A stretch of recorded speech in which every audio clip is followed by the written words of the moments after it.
Olá pessoal, nós retornamos com a nossa quarta aula, capítulo 4, livro Profetas Maiores.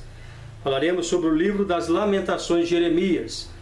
No capítulo 3, do livro de Jeremias, profeta Jeremias, nós falamos um pouco sobre o profeta, sobre o seu chamado ali, quando Deus o chama para esse ministério profético. Ele questionando, dizendo: Senhor, eu sou uma criança. Deus fala a Jeremias: desde quando você estava sendo gerado no ventre da tua mãe, eu já te conhecia e te farei como muros de ferro para anunciar às nações a minha palavra.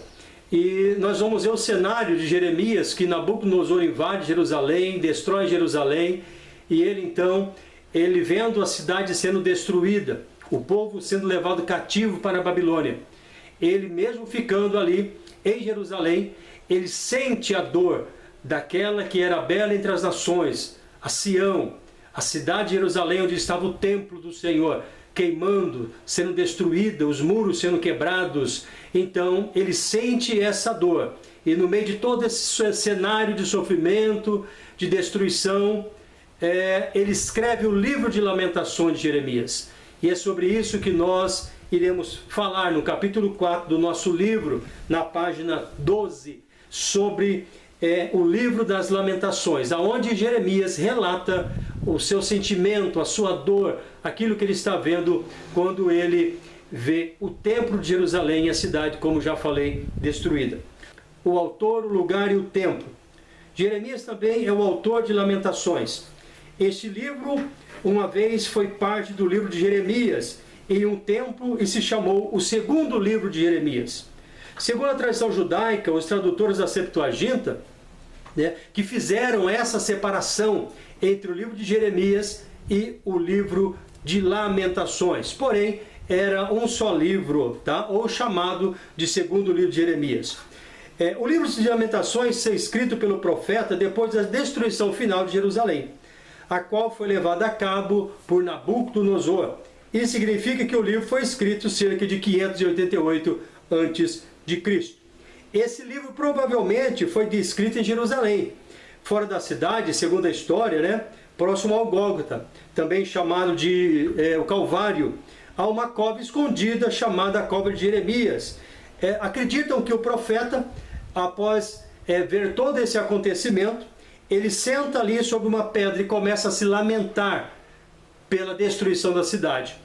E aos prantos, sentindo-se desolado, porque o templo estava destruído, a cidade de Jerusalém estava destruída, queimando, e ele então começa a narrar no livro de Lamentações. Ele começa a escrever no livro as suas dores, aquilo que ele estava sentindo, e nós temos então o livro de Lamentações do profeta. Tema: o pecado do povo provoca o justo juízo de Deus.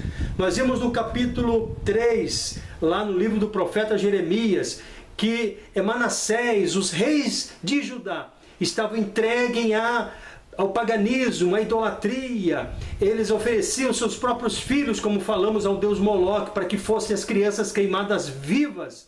Ali é uma nação prostrada à adoração pagã, esquecendo-se do Deus Yahvé, o grande Deus Todo-Poderoso, que havia eleito a nação de Israel como sua propriedade peculiar. E o tema do livro está falando justamente sobre isso, sobre o juízo de Deus, as consequências do juízo de Deus sobre o povo de Judá. O contexto: Jerusalém caiu e o povo foi levado cativo. As advertências que Jeremias trouxe a esse povo não os despertaram para o arrependimento. Porém, o juízo de Deus, que estava sendo anunciado pela palavra profética de Jeremias, cumpre-se então agora. E o povo então é levado para o cativeiro e Jerusalém cai. Existe um versículo-chave para o livro do profeta Jeremias, o livro de Lamentações de Jeremias. O versículo-chave é Lamentações, capítulo 3, o versículo é do 31, 32 e 33, que diz assim: O Senhor não rejeitará para sempre, pois ainda que entristeça a alguém, usará de compaixão segundo a grandeza das suas misericórdias, porque não aflige, nem entristece com alegria os filhos dos homens. Ou seja, Deus não tem prazer em fazer com que os seus filhos passem por situações de sofrimento.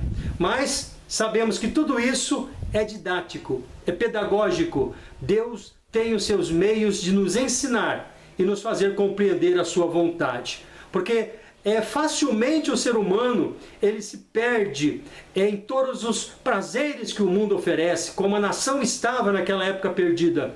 Porém, muitas vezes passamos por situações, mas é Deus dizendo: ei, volte para os meus planos, aceite os meus propósitos. E quando passamos por momentos difíceis, como esse que a nação está passando, o mundo está passando, muitos se voltam para o Senhor e Deus os recebe de braços abertos novamente. Coisa que a nação de Judá, nessa época que Jeremias está profetizando, não teve como atitude retornar para os braços do seu Criador.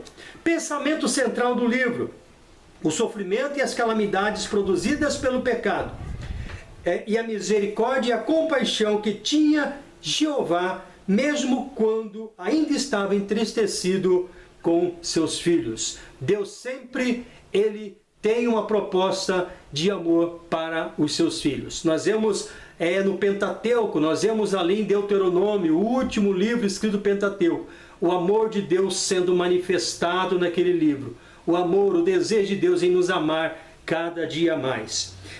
O esquema central, ou o esquema geral do livro. O livro das Lamentações é composto de 5 capítulos, que são na realidade 5 canções. E pode ser dividido assim. Primeiro capítulo, a primeira sessão, vai falar sobre o sofrimento. O segundo capítulo, ou a segunda sessão, a lamentação do profeta. O terceiro capítulo, ou a terceira sessão, ele vai falar sobre a esperança. O quarto capítulo, ou a quarta sessão, a confissão que o profeta faz. E o quinto capítulo, ou a quinta sessão e última, nós vamos ver a oração do profeta. Se você estudar o livro de Lamentações, eu lhe garanto que você vai ser tomado pelo sentimento do profeta. Mas leia com os olhos do profeta e sinta o que ele estava sentindo, e verás que Deus realmente trouxe um juízo sobre aquela nação, e grande foi o trabalhar de Deus no meio daquele povo ali. Sentiremos a dor do profeta, como se estivéssemos junto com ele ali no Calvário, no Gólgota, sentado e vendo Jerusalém queimar. Bom, o sofrimento do livro. Com exceção da quinta sessão, cada uma das canções fala primeiramente da trágica destruição de Jerusalém e logo da justiça e do severo juízo de Deus. Tá? O cenário, como já falei, é catástrofe. Ou seja, é o cenário de sofrimento. Então, isso ocorreu com o país de Judá e a cidade de Jerusalém no ano de 588 a 586 a.C. Então tudo isso, esse cenário de sofrimento, de destruição, onde Deus está levando o teu povo através de Nabucodonosor, um rei caldeu, pagão, sendo instrumento de Deus para cumprir com esse plano. Nós vamos ver tudo isso como uma cortina de fumaça, ou uma cortina de fundo que constrói toda a narrativa do profeta Jeremias nesse livro. Tá? Diante desse cenário, nós temos que analisar o livro de Lamentações para que possamos compreender. Tá? A segurança de Jerusalém era vista como uma doutrina precisa pelos habitantes da cidade desde os tempos de Isaías. O templo de Jerusalém era magnífico e os judeus achavam que também era intransponível. Nada destruiria o templo de Jerusalém. Porém, Deus mostrou que maior é Ele do que o templo. Maior são os planos dele do que as estruturas. Grandes são os seus propósitos do que os pensamentos. E Jerusalém vem à ruína, e o profeta então está vendo tudo aquilo e o povo sendo levado cativo. Os príncipes sendo acorrentados, os pais, as mães, todos em sofrimento. Por quê? Porque deixaram de servir ao Deus único e todo-poderoso. Tá certo? Nós vemos isso quando Jesus é chamado pelos seus discípulos: mestre, vem cá, dá uma olhada no templo, tão bonito, tão belo. Jesus fala: não ficará pedra sobre pedra. Capítulo 24 de Mateus. E no ano 70 Tito vem e destrói toda Jerusalém de novo. É óbvio que é um novo cenário, o templo já havia sido construído por Zorobabel, Neemias e Esdras, né? Porém, é isso que aconteceu naquela época de Jeremias, a confiança no templo, na estrutura, e Deus está dizendo que a confiança teria que ser com ele. Aí eu abro um parênteses para citar o que o salmista diz, que uns confiam em carros e outros em cavalos. Lembram?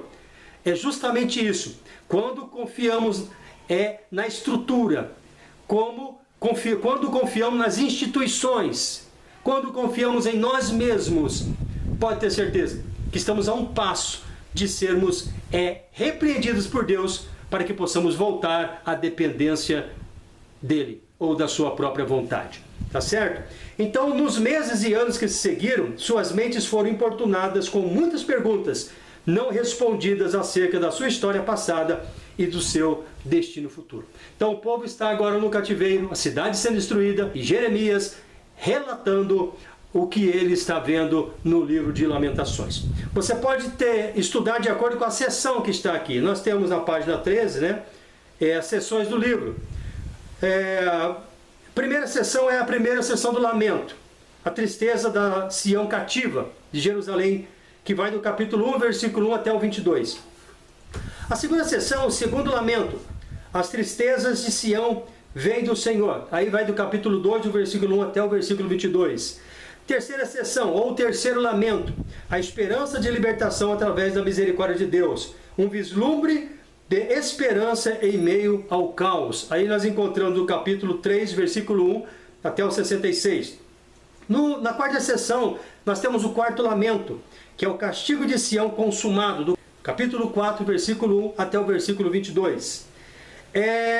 A quinta seção, que é o quinto lamento, a oração do povo afligido. Vai do capítulo 5, versículo 1 até o versículo 22. O livro do profeta Jeremias. Observamos nesse livro que o profeta expõe o seu próprio corpo com o objetivo de transmitir a mensagem de Deus. Em Lamentações, ele também expõe o seu sofrimento, a sua angústia, a sua tristeza diante daquilo que está acontecendo com o povo de Deus. Um abraço, Deus abençoe. Estarei postando um vídeo que vai complementar a aula do capítulo 3 sobre o profeta Jeremias, e também estarei postando um outro vídeo que complementará o livro de Lamentações de Jeremias. Então serão dois vídeos, um que complementa a aula do profeta Jeremias, e o segundo vídeo também, que acompanha esse que estou gravando, que vai complementar a aula de Lamentações de Jeremias. Um abraço, Deus abençoe, e até a próxima aula, agora com o livro de Ezequiel, o profeta do rolo, e o profeta Ezequiel. Deus abençoe, bom estudo para todos vocês.